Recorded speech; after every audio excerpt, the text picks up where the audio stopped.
Hello, this is Nandan Singh. I welcome all of you to my YouTube channel Oasis Classes. In the last lecture, we started studying degree, interchanging of degree. Today, we are going to wrap up the chapter, and after understanding this chapter, there will be some objective questions in the next lecture related to transformation after finishing the sentence pattern. So before I start making you understand this chapter and I start concluding this chapter, I would like to tell all of you,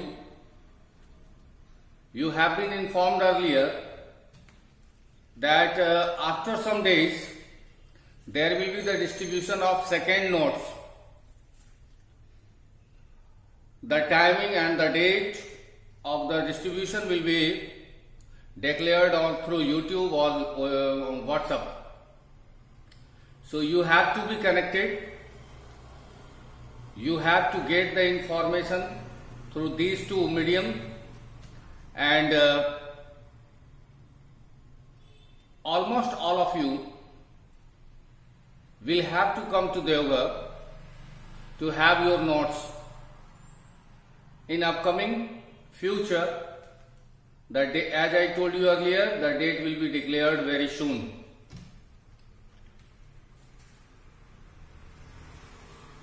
So, all these are some information which you have to get, but this will be given in upcoming videos properly. The date will be announced, the timing will be announced. So we do not have to talk much about those things today. We have to understand the remaining part of degree. As I know, my little friends, in the previous lecture you studied how to change superlative into comparative. Today we are going to understand how to change superlative into positive and comparative into positive. Many of the students ask me, sir, if we are asked to change positive into superlative or positive into comparative or comparative into superlative, how shall we do that? Let me tell you, my friends, this is not possible to change positive into superlative directly. Suppose that if I give you an example, he is a good boy. You cannot change this one that he is the best boy. Because all of you know that in transformation we cannot change the meaning. We can only change the pattern of the sentence. Meaning will remain intact. Transformation में अर्थ नहीं बदलता, अर्थ वही रखना होता है, केवल रूप बदलता है. अब ही इज ए गुड बॉय का मतलब वो अच्छा लड़का है, वो केवल अच्छा लड़का है. ये कहीं नहीं कहा गया वो सबसे अच्छा लड़का है. और आप कहोगे इसका सुपरलेटिव सर हम बना रहे हैं ही इज द बेस्ट बॉय, तो आपने कह दिया क्या वो सबसे अच्छा लड़का है. यानी आपने पूरी तरह से अर्थ ही बदल दिया. He is a good boy को he is the best boy बोल दिया. You cannot change the meaning as I have been telling you since I started teaching you this chapter. आप अर्थ नहीं बदल सकते, केवल रूप बदल सकते हो. अर्थ वही रखना पड़ता है. तो कहिएगा सर कई दफा तो होता है ऐसा कि पॉजिटिव को सुपरलेटिव में बदल. बिल्कुल सही कहना है.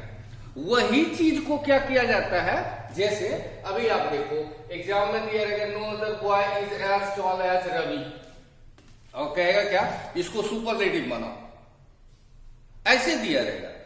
तो आप इसका क्या करोगे, Ravi is the tallest boy, इस तरह से पॉजिटिव दिया रहेगा. यानी अगर आपने सुपरलेटिव से पॉजिटिव बनाना सीख लिया तो पॉजिटिव से सुपरलेटिव वही रूप हो जाता है, उलट जाता है. ठीक, तो कोई नया चीज नहीं आएगा कि क्या कैसे क्यों. तो चलिए समझते हैं इसको कैसे बनाना. जैसा कि आप ऊपर देख रहे हो, how to change superlative into positive लिखा हुआ. सुपरलेटिव को हम पॉजिटिव में कैसे बदलें. तो सुपरलेटिव को पॉजिटिव में बदलने का तरीका है, बिना ये देखे सबसे पहले हम लोग स्ट्रक्चर देखते हैं. स्ट्रक्चर क्या लिखा हो वो देखते हैं. लिखा पहले नो अदर लिखो, फिर टेल ऑफ द सेंटेंस लिखो। Tail of the sentence might confuse you, what is this? ये आपको परेशान कर सकता है, ये आपको आपके मन में संशय पैदा कर सकता है, ये है क्या? टेल मतलब क्या होती है? पूंछ। टेल ऑफ द सेंटेंस यानी वाक्य की पूंछ। वाक्य की पूंछ मतलब यानी वाक्य में जो अंतिम हिस्सा बच जाता है, जिसको रिमेनिंग पार्ट भी हम लोग कह रहे थे, यानी आखिर में जो बचा हुआ है। तो आइए बनाते हैं टेल ऑफ द सेंटेंस। फिर क्या लिखना है? हेल्पिंग वर्ब, एज या सो। इसको याद रखना है, या तो आप एज लिखो या सो, यानी कोई जरूरी नहीं दोनों लिखना है। आप आजाद हो क्या करने के लिए, एज लिखो या सो लिखने के लिए। फिर क्या करना है? Positive degree. पॉजिटिव डिग्री समझते हो ना? टॉलेस्ट का पॉजिटिव क्या होगा? टॉल। जिसके आगे मोस्ट लगा है उसको मोस्ट हटा देना। मोस्ट इंटेलिजेंट तो खाली इंटेलिजेंट, पॉजिटिव हो जाएगा। लॉन्गेस्ट है तो लॉन्गेस्ट का पॉजिटिव क्या होगा? लॉन्ग, जो बेस फॉर्म है और एडजेक्टिव फॉर्म है उसका। उसके बाद क्या लिखना है? एज। और लास्ट में क्या लिखना है? सब्जेक्ट, यानी कि जो वाक्य में सब्जेक्ट रहेगा। अब इसी को देख करके हम बना रहे हैं। आपको क्वेश्चन दिया गया कि Ravi is the tallest boy, superlative में है, इसको कहा गया पॉजिटिव में चेंज करो। चलिए हम लोग स्ट्रक्चर देख करके बनाते हैं। लिखना था पहले क्या? नो अदर लिख दिए, no other. Tail of the sentence, Ravi is the tallest boy. तो टॉलेस्ट तो डिग्री है, ये तो टेल नहीं होगा, डिग्री को तो बदलना होगा, टॉल करना होगा। टेल मतलब अंतिम में जो उसके बाद बचा हुआ, बचा क्या है? बॉय। तो लिखे नो अदर बॉय। फिर हेल्पिंग वर्ब। हेल्पिंग वर्ब समझ रहे हैं? इजारे मौजूद। तो इसमें क्या हेल्पिंग वर्ब? इज लिख दिए, इज। कहा गया एज या सो में से एक। तो यहां हम किसको ले रहे हैं? एज को। सो भी ले सकते थे, मैं बार बार दोहरा रहा हूं, दोनों में से एक। तो no other boy is as. फिर कहा गया पॉजिटिव करो, तो टॉलेस्ट का पॉजिटिव क्या होगा? टॉल। फिर क्या करना था? एज। और लास्ट में सब्जेक्ट लिखना था। सब्जेक्ट क्या है? रवि।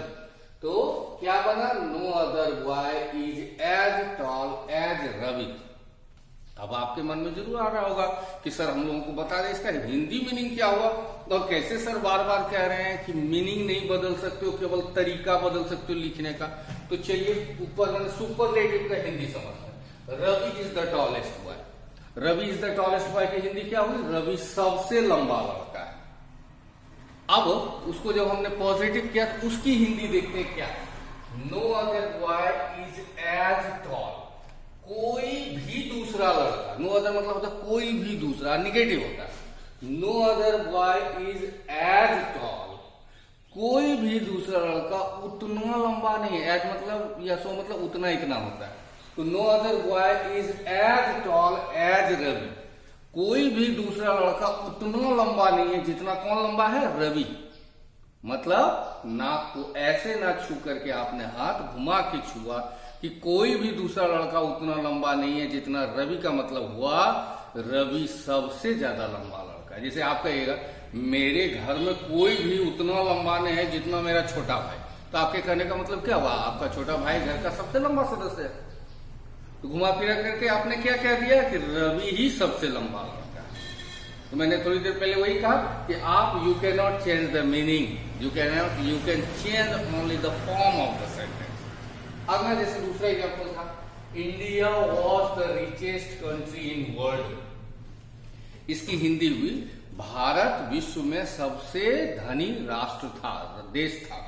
अब हम लोग इसको पॉजिटिव में बदलते हैं। आते हैं स्ट्रक्चर, सीधा आइए स्ट्रक्चर पर। तो क्या लिखा है? नो अदर लिखो, लिख लिया no other. Tail of the sentence यानी वाक्य के अंत में क्या है? तो ऊपर पढ़िए इंडिया वॉज द रिचेस्ट, यानी सुपरलेटिव के बाद वो जो सुपरलेटिव डिग्री है उसके बाद ही टेल शुरू हो जाती है, पूंछ शुरू हो जाती है। तो क्या है पूंछ? Country in world. तो लिख दिए no other country in world. Helping verb लिखो, क्या है हेल्पिंग वर्ब? यहाँ वॉज, लिख लिए वॉज। एज या सो में से एक लिखो। तो हमने ऊपर में एज लिया था, अब दूसरा वाला में सो, ये दर्शाने के लिए हम आजाद हैं दोनों में से। We are free to opt either of them, either as और सो। तो no other country in world was so, positive degree करना है। तो रिचेस्ट का पॉजिटिव क्या होगा? रिच। फिर क्या लिखना था, एज लास्ट में सब्जेक्ट। सब्जेक्ट क्या है, इंडिया, जो आगे में, तो लिख दिए इंडिया। अब ऊपर वाले की हिंदी तो आप सुन लिए, फिर से सुना देता हूं कि दुनिया में सबसे धनी देश था कौन, भारत, यानी भारत दुनिया में सबसे धनी देश था। नीचे वाले का देखते हैं, no other country in world was so rich as India. दुनिया में कोई दूसरा देश उतना धनी नहीं था जितना कौन था, भारत। दुनिया में कोई देश उतना धनी नहीं था जितना भारत, मतलब भारत दुनिया में सबसे धनी देश था। तो सुपरलेटिव को लिखने का एक तरीका तो ये है, और दूसरा जो पिछली क्लास में आपने सुना था, वन ऑफ भी लगा देते हैं। जैसे देखिए दूसरा है, ये ए वाला था, ये बी वाला था, दोनों का स्ट्रक्चर थोड़ा थोड़ा बदलेगा, थोड़ा थोड़ा चेंज होता है, हल्का फुल्का। क्या होगा वो आप देखिए। यहां देखिए एग्जाम्पल्स फॉर डाउट में क्या है, ऊपर वाला और नीचे वाला में अंतर देखिए क्या चीज का है वो। Ravi is one of the tallest boys.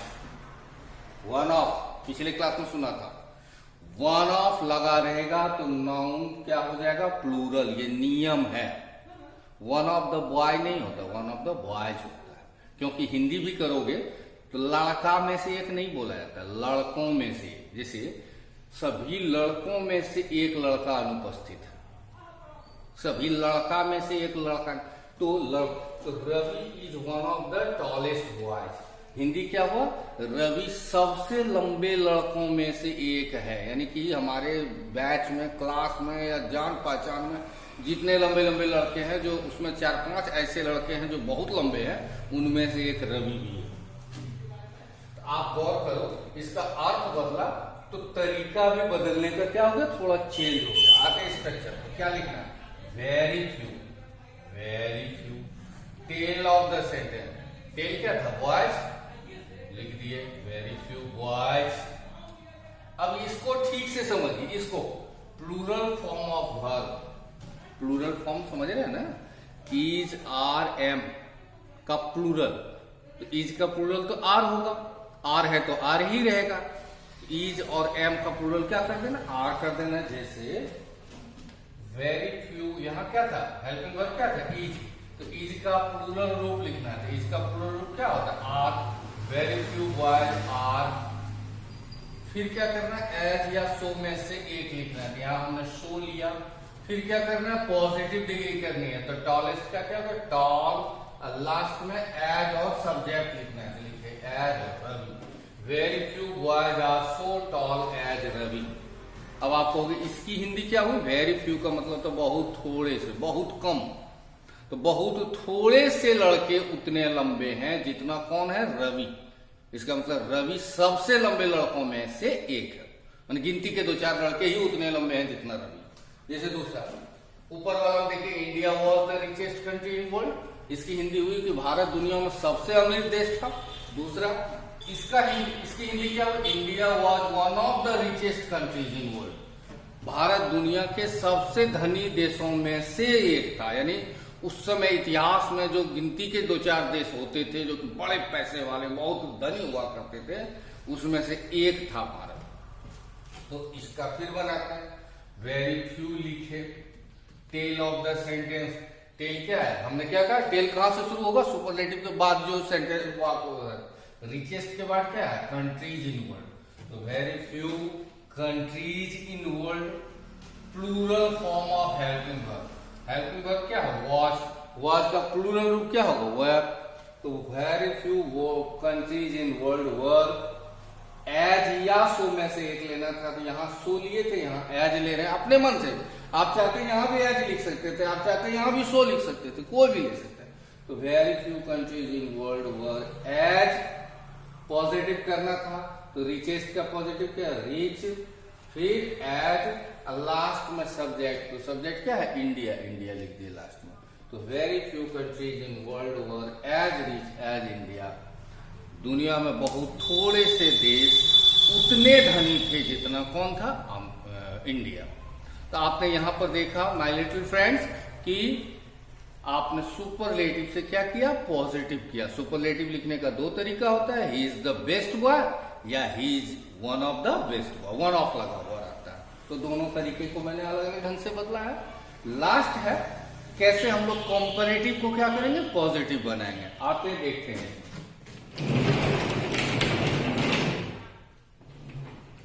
देखिए क्या लिखा है ऊपर, how to change comparative into positive.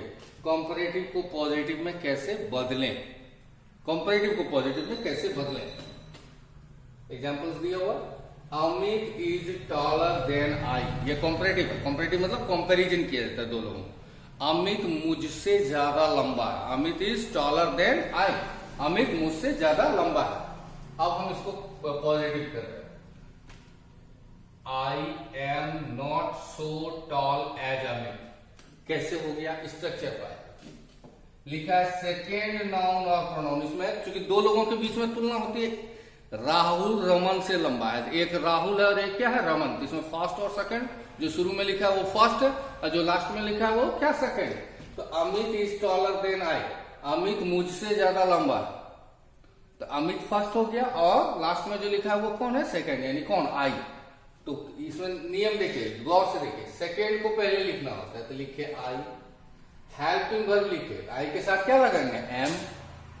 फिर अब आपको सर यार नोट तो था नहीं, तो नोट कैसे ले लिया, तो इस तरह से नोट को पढ़िए। इस तरह के वाक्यों में अगर कंपैरेटिव में नोट नहीं लगा हो, अगर कंपैरेटिव में नोट नहीं लगा हो तो पॉजिटिव में बदलने पर नोट लगाते हैं, और अगर कंपैरेटिव में नोट लगा हो तो उसे पॉजिटिव में बदलने पर नोट हटा देते हैं। यानी अगर कंपैरेटिव में नोट नहीं है और उसको आप किस में बदल रहे हो, पॉजिटिव में, तो नोट लगाओगे। अगर नोट नहीं है तो, और अगर कंपैरेटिव में नोट है तो पॉजिटिव में बदलने में वो नोट हट जाएगा। देखिए इसीलिए हमने दोनों को लिखा है। तो आते हैं सेकेंड नाउन और प्रोनाउन, तो आई, हेल्पिंग वर्ब एम। क्योंकि यहाँ ऊपर में नोट नहीं था इसलिए हमने क्या लिया, नोट। सो में से एक, सो एज में से एक, जो कि हम बार बार करने लगाएंगे, आई एम नॉट सो। पॉजिटिव करना है तो टॉलर का पॉजिटिव क्या होगा, टॉल। फिर एज, लास्ट में फर्स्ट नाउन और प्रोनाउन, तो फर्स्ट क्या था, Amit, I am not so tall as Amit. अब आपको हिंदी करके समझा दीजिए sir, Amit is taller than I का हिंदी क्या हुआ, कि हिंदी क्या हुई, अमित मुझसे ज्यादा लंबा है। इसकी हिंदी क्या हुई, I am not so tall as Amit, मैं उतना लंबा नहीं हूं जितना कौन है, अमित है, यानी अमित मुझसे ज्यादा लंबा है। उसी को इसमें देखिए, इसमें पॉजिटिव में था, इसमें हमने जान के नेगेटिव में कर दिया, Amit is not taller than I. इसकी हिंदी हुई अमित मुझसे ज्यादा लंबा नहीं है। अब इसको हम पॉजिटिव में बदल रहे हैं। जैसा हमने थोड़ी देर पहले ही आपसे कहा कि अगर क्वेश्चन यानी कंपैरेटिव निगेटिव में है, यानी नॉट लगा हुआ है, तो पॉजिटिव बदलने में नॉट हटाइए, और नहीं लगा हुआ तो पॉजिटिव बदलने में नॉट लगाइए। तो Amit is not taller than I, नियम के हिसाब से आई को आगे ले लेना, I am as, I am as, या सो में से एक, फिर पॉजिटिव कर दिए तो पॉजिटिव क्या होगा, toll.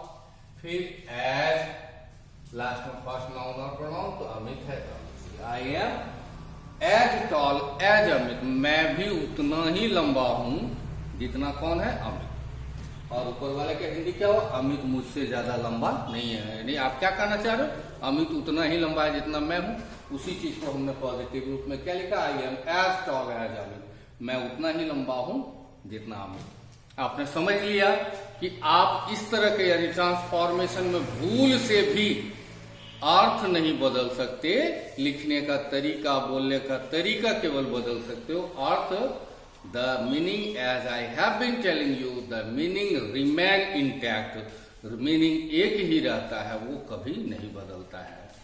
That's all my little friends. In the next lecture we would understand the sentence pattern, that is going to be very crucial as well. So you have to be in contact, you will have to be connected through my video so that you may get as much as you can. Thanks all of you for watching my video.